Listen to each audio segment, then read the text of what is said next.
103,8 FM Beyond Information. Selamat malam Sobat Selapas, apa kabar Anda? Ya, di hari Rabu sekarang ya 7 Desember 2022.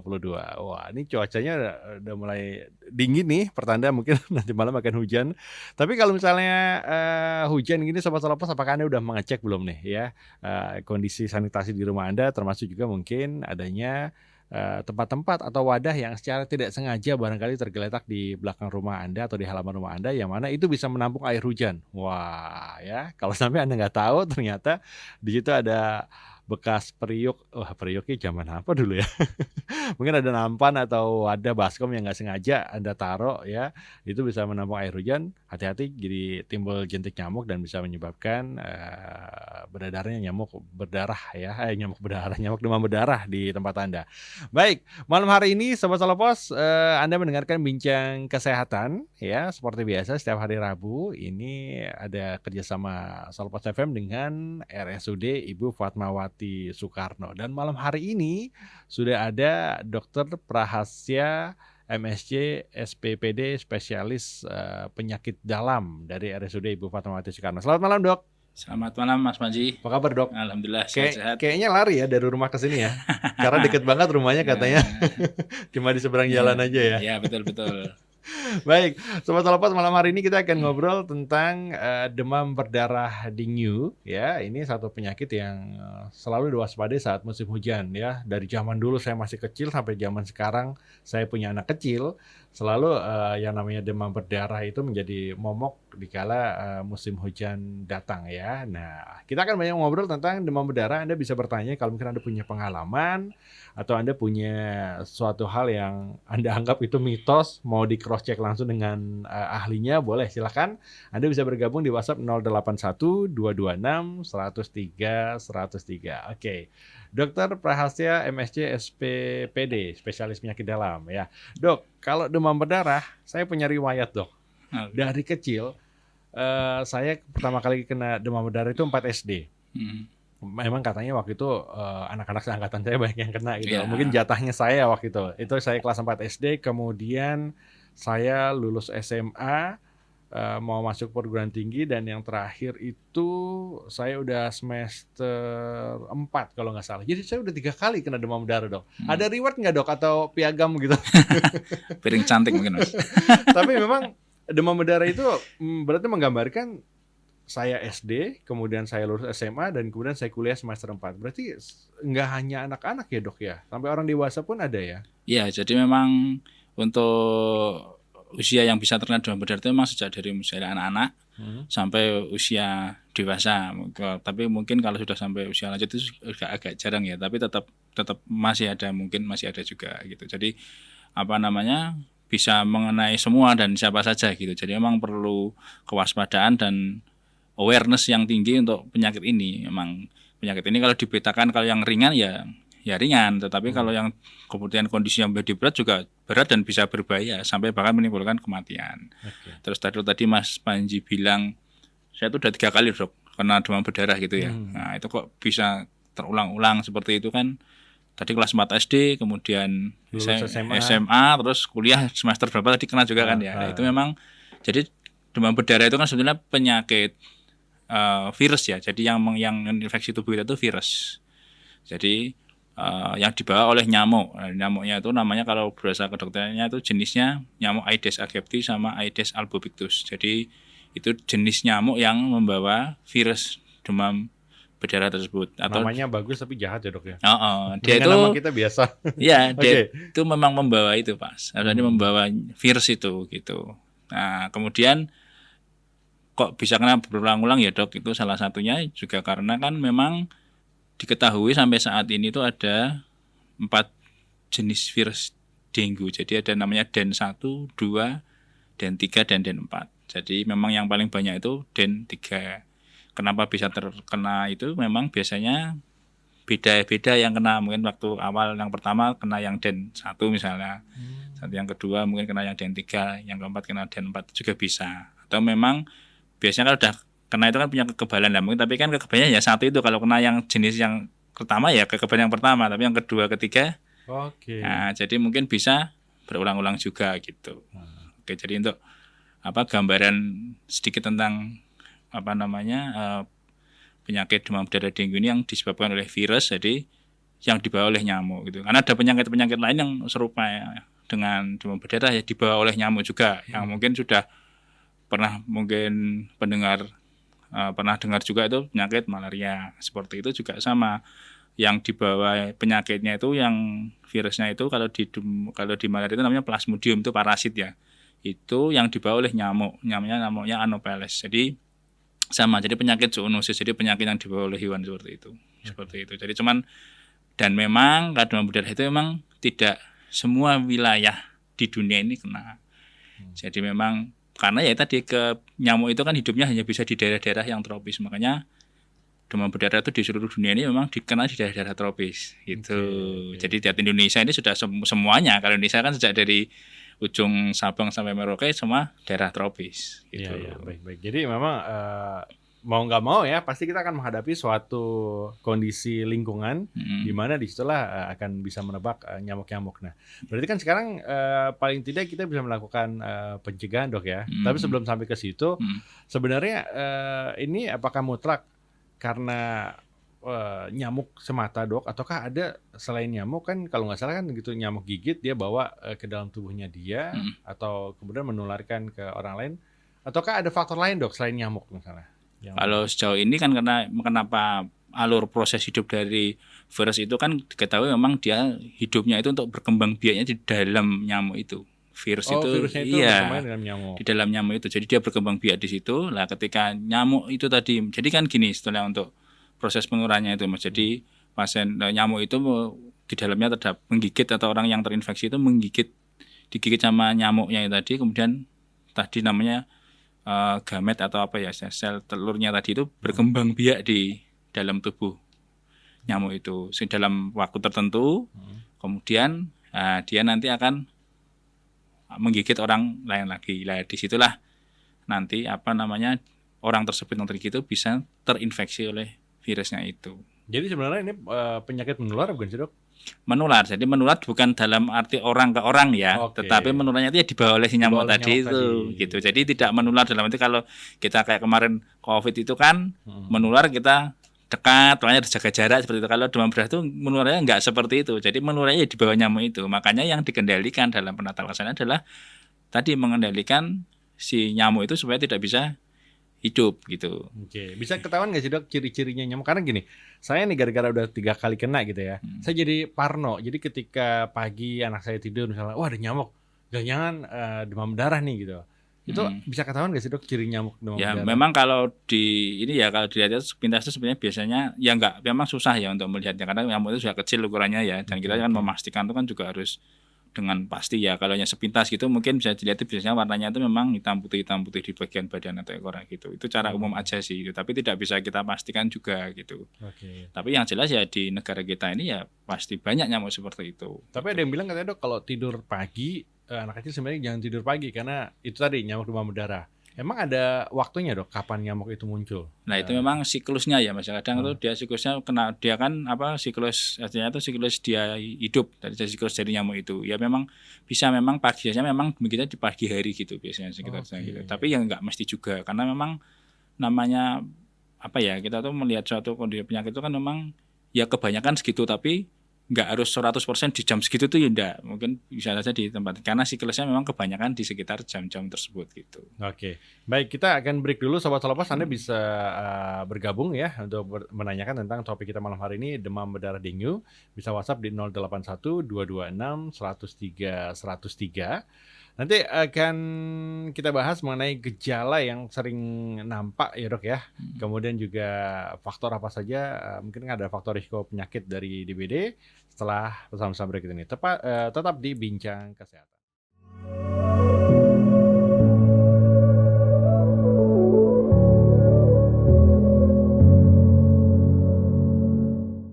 103,8 FM Beyond Information masih bersama Dr. Prahastya MSc SPPD spesialis penyakit dalam Sobat Salopas dari RSUD Ibu Fatmawati Soekarno, dan kita masih berbicara tentang demam berdarah dengue. Nah, ini sudah ada penanya, ada Pak Ahmad yang ada di Kartosuro. Dok, saya pernah punya cucu, panasnya itu 2-3 hari aja dikasih obat turun, terus besokannya itu panasnya tinggi gitu. Kata dokter itu adalah gejala demam berdarah dan ternyata benar. Apakah memang spesifik gejala demam berdarah di awalnya seperti itu, Dok? Silakan, Dok. Ya, terima kasih Mas Manji. Terima kasih Pak Ahmad Pak Ahmad di di Kartosuro Kartosuro. ya Ya. untuk pertanyaannya. Nggih. Jadi memang betul Pak. Jadi memang gejala demam berdarah itu ada beberapa macam, tapi memang yang khas atau yang istilahnya dapat dikatakan bukan khas juga ya. Secara umum itu memang ada demam. Nah, demamnya ini memang biasanya punya pola atau punya kurva gitu. Kurvanya itu bentuknya seperti pelana kuda. Jadi di 3 hari awal atau mungkin awal kali panas itu memang biasanya panasnya tinggi.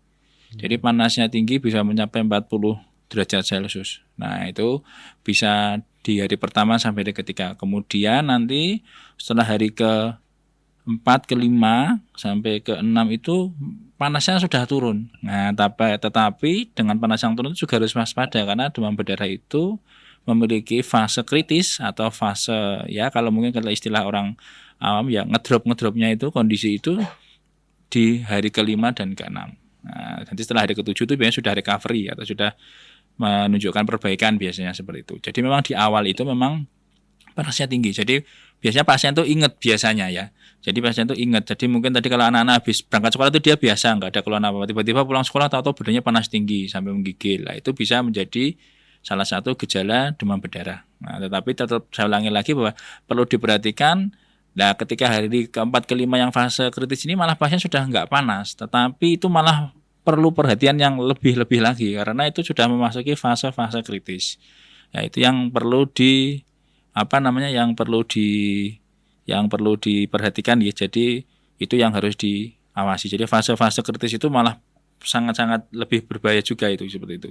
Kemudian selain gambaran klinisnya selain tadi demam itu juga gambaran klinis yang lain ya hampir serupa dengan penyakit-penyakit infeksi yang lain. Jadi selain demam itu ada nyeri kepala, kemudian nyeri-nyeri persendian, kemudian nyeri di belakang bola mata itu juga menjadi gambaran khas dari demam berdarah juga. Kemudian muncul tanda-tanda kemerahan di kulit itu juga bisa seperti itu. Juga kalau misalnya dibawa ke fasilitas kesehatan itu biasanya dicek tes rampli tes itu biasanya diperiksa perdarahan di bawah kulitnya, tapi dengan ada cara tertentu ya nanti mungkin tenaga kesehatan lebih tahu ya. Jadi dilihat itu biasanya di bawah itu ada kayak bercak-bercak darah. Jadi bercaknya itu beda dengan bercak kalau gigit nyamuk.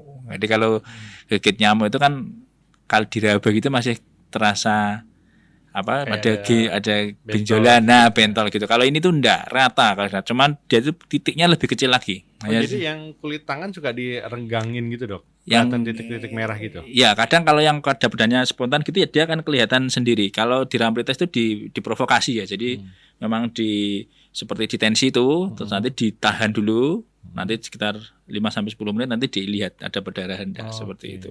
Jadi mungkin nanti kalau teknisnya mungkin tenaga kesehatan ya yang lebih tahu. Cuman secara gambarnya seperti itu, secara gampangnya seperti itu.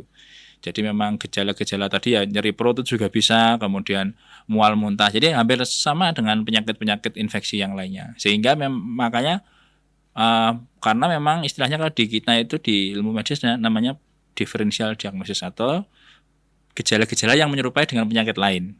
Jadi kan demam itu banyak ya Mas ya. Bisa demam berdarah, bisa tipes, ya, bisa penyakit leptospirosis, bisa cikungunya, kemudian bisa penyakit campak dabakan itu morbili seperti itu. Nah, itu juga ya hampir sama gejalanya itu demam. Makanya itu memang kekhususan gejala itu memang kurang khas ya. Tetap makanya dari itu kalau sudah ada keluhan demam gitu ya memang sebaiknya diperiksakan ke dokter gitu. Jadi biar nanti yang agak membedakan nanti mungkin bisa dibantu dengan pemeriksaan penunjang lainnya, misalnya pemeriksaan laboratorium cek darah seperti itu. Nanti bisa dilihat angka trombositnya, hematokritnya, darah putihnya, HB-nya. Nah itu akan membantu dokter untuk mendiagnosis ke arah mana seperti itu. Oke. Baik dok, ini ada satu pertanyaan menarik nih dari Ibu Mei. Ada dua Ibu Mei, ada Ibu Tribu. Jadi Ibu Mei dulu deh. Jadi gini, terkait dengan penjelasan dokter barusan, kalau panas demam berarti sebaiknya segera ke dokter sambil dimonitor di hari keempat atau kelima bagaimana kondisi si anak ya dok. Baru kemudian kalau baik-baik saja nggak perlu lagi periksa darah. Benar nggak dok? Oh ya. Jadi kalau saya pribadi kalau bisa di antara hari ketiga kalau keempat itu malah cek darahnya sudah dilakukan cek darah ya, pemeriksaan darah. Keempat ya dok. Ketiga atau keempat itu, gitu. Karena memang kalau di situ biasanya itu sudah mulai nampak gejala dari laboratoriumnya, misalnya sudah mulai turun darah putihnya, ya. Terus kemudian sudah mulai trombositnya sudah mulai turun, hematokritnya sudah naik, itu untuk penyakit demam berdarah ya. Jadi itu sudah mulai nampak di situ gitu. Jadi hari pertama pun ya bisa, kita sekarang juga ada pemeriksaan yang kelihatan di awal, cuman namanya NS1 itu ada pemeriksaan untuk antigen dari demam berdarah itu. Jadi diambil memang di hari pertama, itu juga bisa.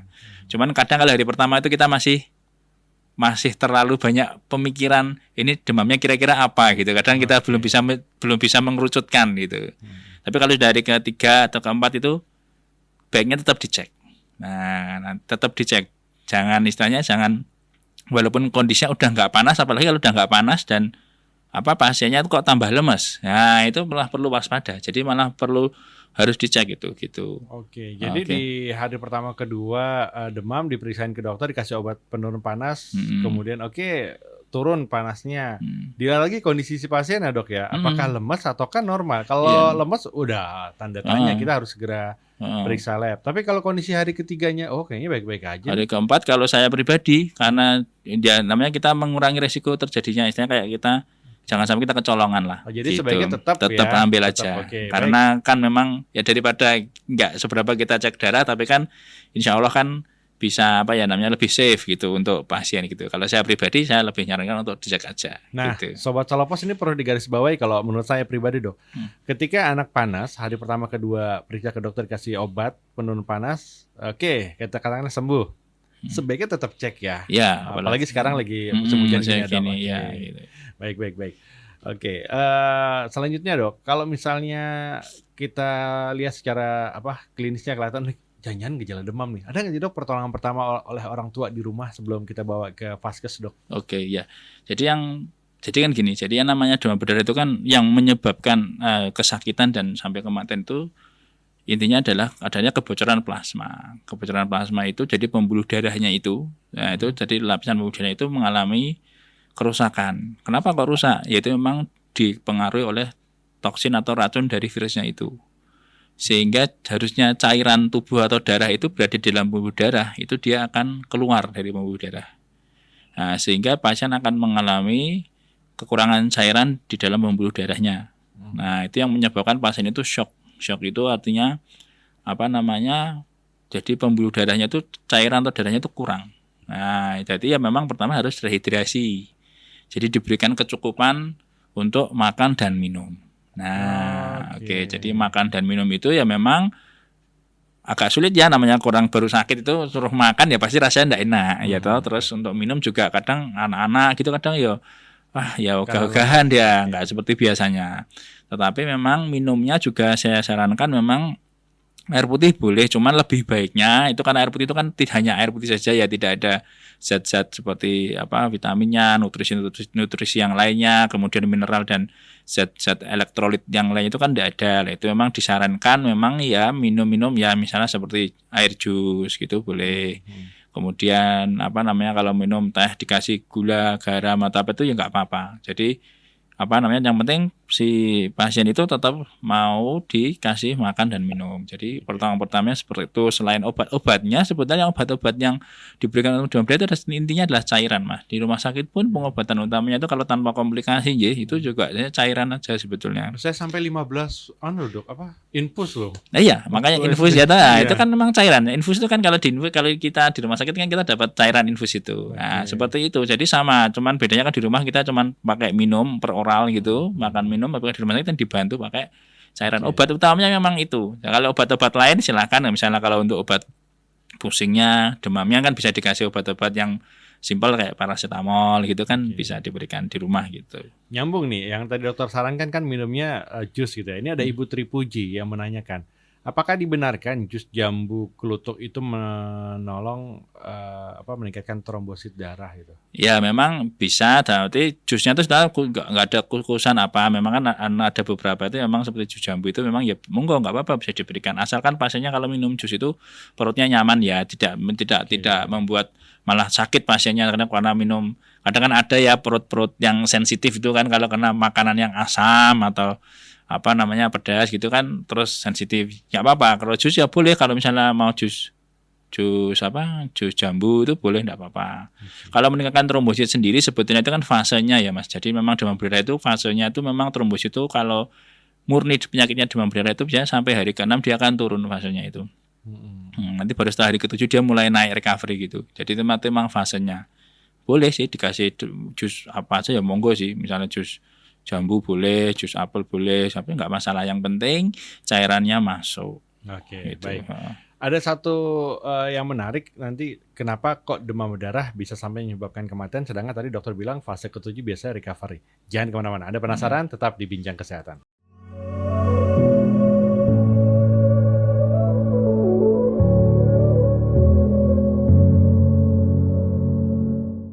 103,8 FM Beyond Information masih di Bincang Kesehatan. Sobat Solopos masih bersama dengan Dr. RSUD Ibu Fatmawati Soekarno, Dokter Prahasya MSc SPPD, dokter spesialis penyakit dalam. Sudah makan, Dok? Wah, belum nih Mas. Belum. Ikut saya makan malam habis ini, Dok. Nah, boleh. Kita makan di Canting Londo Kitchen, Dok. Ini ada menu spesial dari Canting Londo Kitchen. Sobat Solopos juga bisa ikutan loh ya. Bayar sendiri-sendiri maksudnya ya. Ini di Canting Londo Kitchen akan menghadirkan special bundling package, ada pizza quattro, Korean chicken salad plus watermelon pizza seharga Rp75.000.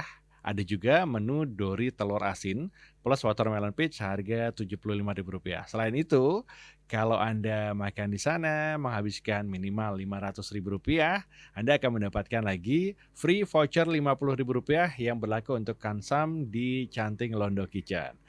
Monggo, silakan Anda bisa reservasi Sobat Solopos melalui DM Instagram @cantinglondo atau Anda bisa WhatsApp ke nomor 081 125 10 202.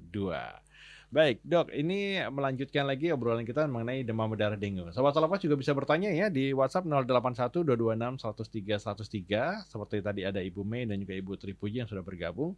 Nah, terkait ini saya punya data, Dok, dari halaman dpr.go.id yang memang beberapa waktu yang lalu anggota Komisi 10 DPR RI meminta ya menyampaikan data bahwa per Juli 2022 itu ada 52.300 kasus demam berdarah di Indonesia dengan 448 meninggal dunia. Sebahaya itukah, Dok, sampai jumlah yang meninggal itu ratusan gitu? Sampai di fase mana sih dikatakan wah ini udah bahaya nih, kita udah harus benar-benar hati-hati gitu. Monggo, Dok. Oke, terima kasih Mas Manji. Jadi gini, jadi demam berdarah itu memang salah satu penyakit virus ya. Jadi memang dia itu juga komplikasinya sampai bisa menyebabkan kematian. Jadi memang komplikasinya ini penyakit ini memang banyak. Sehingga kita juga nggak berani main-main. Makanya tadi saya sampaikan di sesi sebelumnya bahwa memang kalau demam kondisinya nggak membaik dengan tanda-tanda ada nyeri perut hebat, ada perdarahan, mimisan dan uji berdarah itu memang harus segera diperiksakan. Kalau biasa jangan sampai menunggu fase itu. Kalau memang belum baik ya segera diperiksakan dan dicek lab darah gitu. Jadi untuk menyingkirkan apakah darah demam berdarah atau bukan. Karena yang kenapa dilakukan itu ya karena tadi untuk mencegah supaya tidak sampai terjadi kematian, tidak sampai terjadi risiko yang paling tidak kita inginkan seperti itu. Jadi karena demam berdarah itu memang betul-betul bisa menyebabkan kematian. Jadi dan ada beberapa kasus tadi sudah disampaikan jumlahnya ya cukup banyak juga ya itu semua. Makanya itu kita gimana caranya untuk menekan angka kematian tersebut gitu dengan penata laksanaan yang tepat tentunya.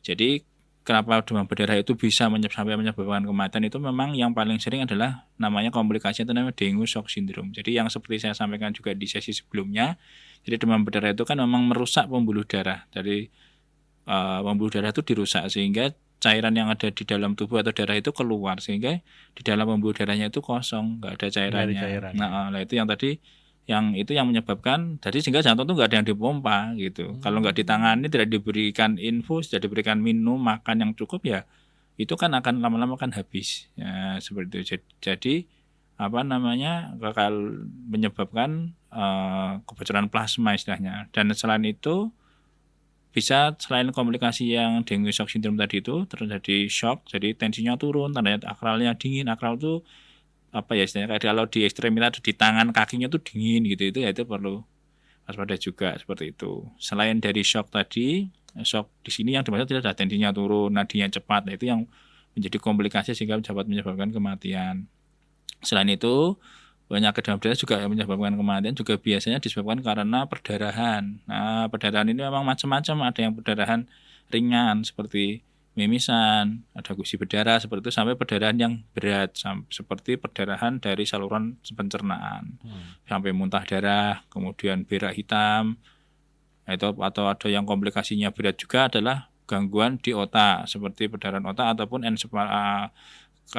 ensefalopati dengue atau kerusakan otak karena demam berdarah juga. Jadi komplikasinya memang macam-macam. Jadi kalau sudah melewati fase pasien itu sampai kondisi tersebut memang harus butuh penanganan yang ekstra, dan istilahnya itu harus istilahnya tidak bisa main-main lah seperti itu.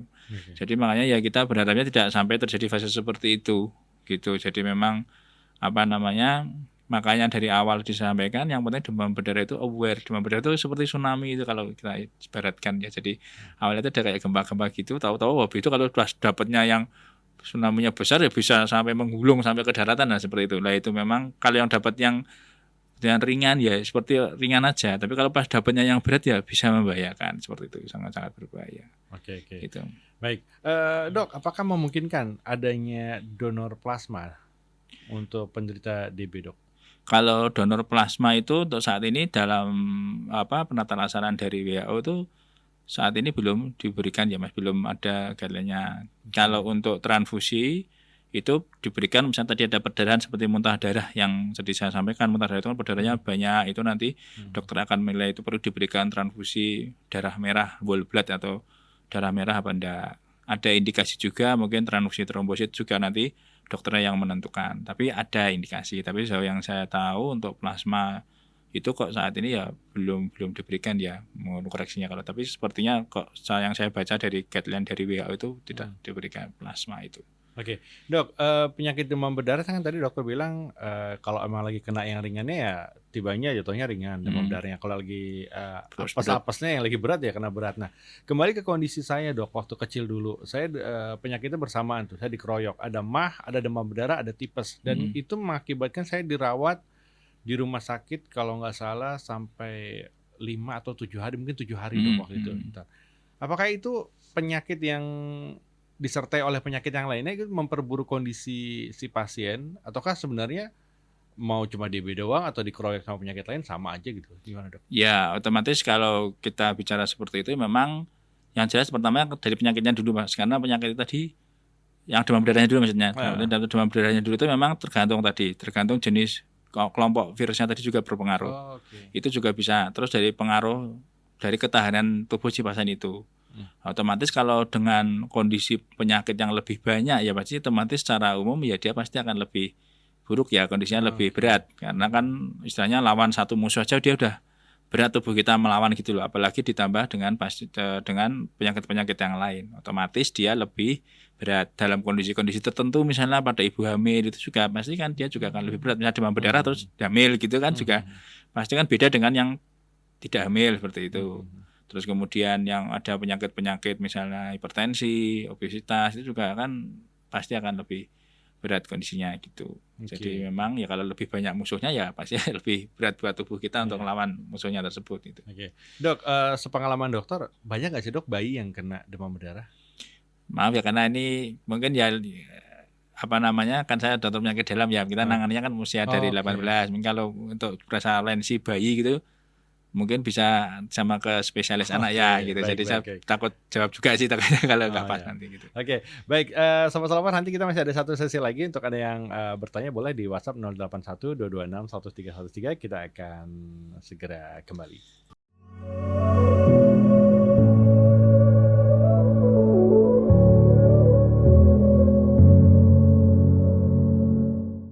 103 Telepas FM Beyond Information, Sobat Telepas masih di bincang kesehatan. Nah, kalau bicara soal kesehatan nih, Anda mau dong ya kerja keras bebas cemas karena kesehatan Anda di cover sepenuhnya oleh BPJS Ketenagakerjaan? Mau lah ya, masa nggak mau sih?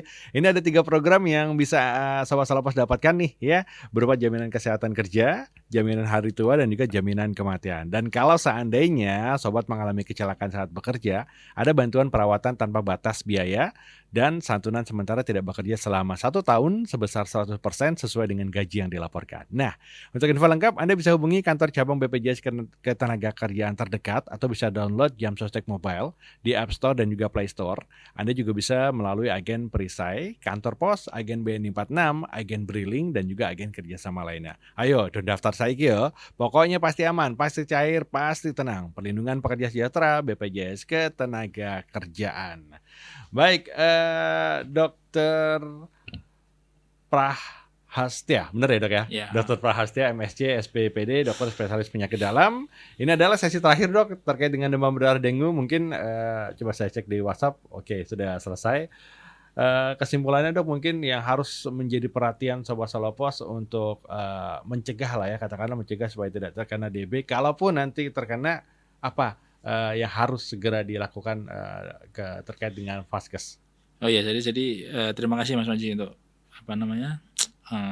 di sesi terakhir ini ya. Jadi tadi saya lupa, mungkin belum kita bahas juga ya. Jadi untuk pencegahan tadi kan dari pemerintah sendiri sudah menggalakkan namanya 3 PSN 3M itu Ji. Jadi 3M. pemberantasan sarang nyamuk 3M plus kadang itu. Yang 3M itu berarti kan M yang pertama itu menguras ya. Jadi menguras bak mandi, kemudian kalau ada drum-drum yang memang tidak dipakai itu ada airnya jadi dikuras juga, digosok gitu. Jadi dikurasnya sampai digosok juga, karena nanti kan kalau nggak digosok takutnya banyak telur-telur nyamuk yang nempel di dinding-dinding, itu juga harus digosok. Kemudian menutup itu termasuk dalam hal ini adalah mengubur ya. Menutup itu ya menutup tempat-tempat penampungan air, sebenarnya tandon, kemudian bak air, kemudian selain itu yang nggak kepake itu seperti ada tempat tadi yang meperi atau bahan yang ada airnya gitu, kalau nggak bekas-bekas kaleng cat atau apa yang terserahkan itu dikubur aja, karena itu bisa menjadi media tempat berkembang biaknya nyamuk itu. Jadi makanya jadi sarang jadi memberantas sarang nyamuknya tersebut itu. Jadi salah satu penutup tuh termasuk mengubur. Kemudian ketiga itu adalah memanfaatkan barang-barang tersebut jadi memiliki nilai guna atau nilai ekonomis yang lebih tinggi. Jadi misalnya bisa dimanfaatkan untuk hal-hal yang lebih positif barang-barang yang tadi itu. Kemudian plusnya itu bisa macam-macam ya. Jadi bisa termasuk pemberian larvasit itu seperti ke tempat-tempat air yang sudah dijangkau, misalnya yang di atas tandon itu kan susah, itu bisa dikasih obat-obat seperti itu. Terus menanam kemudian menanam tanaman-tanaman yang kayak untuk menghindari nyamuk seperti itu, dan beberapa hal yang lainnya sih bisa dilakukan seperti itu. Jadi intinya harus melaksanakan 3M juga, untuk juga membantu kita untuk mencegah terjadinya penularan demam berdarah dengue. Kemudian kalau untuk kondisi tadi yang untuk pasiennya sendiri ya, kalau sudah terjadi itu apa yang harus dilakukan? Yang pertama, intinya kita harus waspada, karena memang penyakit ini banyak menyerupai dengan penyakit lain. Kalau ada demam atau kalau ada kondisi-kondisi demam, kemudian lemas, disertai nyeri perut dan sebagainya, nyeri sendi, nyeri kepala, ya sebaiknya diperiksakan ke dokter, dan sebaiknya juga dicek darah, dicek lab darah lengkap minimal itu. Jadi kita bisa tahu. Kemudian di rumah untuk penanganan awal bisa diberikan rehidrasi tadi, makan minum yang sudah disampaikan di awal tadi, makan minum yang cukup. Kemudian pemberian obat-obatan penurun panas itu juga bisa diberikan gitu. Jadi jangan sampai kita itu terlewat, jangan sampai kita kecolongan lah istilahnya gitu. Sepertinya simpel tapi sebetulnya bisa menjadi sesuatu yang membahayakan buat pasien gitu. Jadi jangan sampai terlambat lah ke dokter, itu kayak diperiksain aja gitu. Baik, Dokter Prahastya, MSc, SPPD, dokter spesialis penyakit dalam dari RSUD Ibu Fatmawati Soekarno. Terima kasih untuk penjelasannya malam hari ini dok. Ya. Saya biar dikata udah 3 kali kena, ternyata masih ada hal yang saya nggak tahu nih. Ya.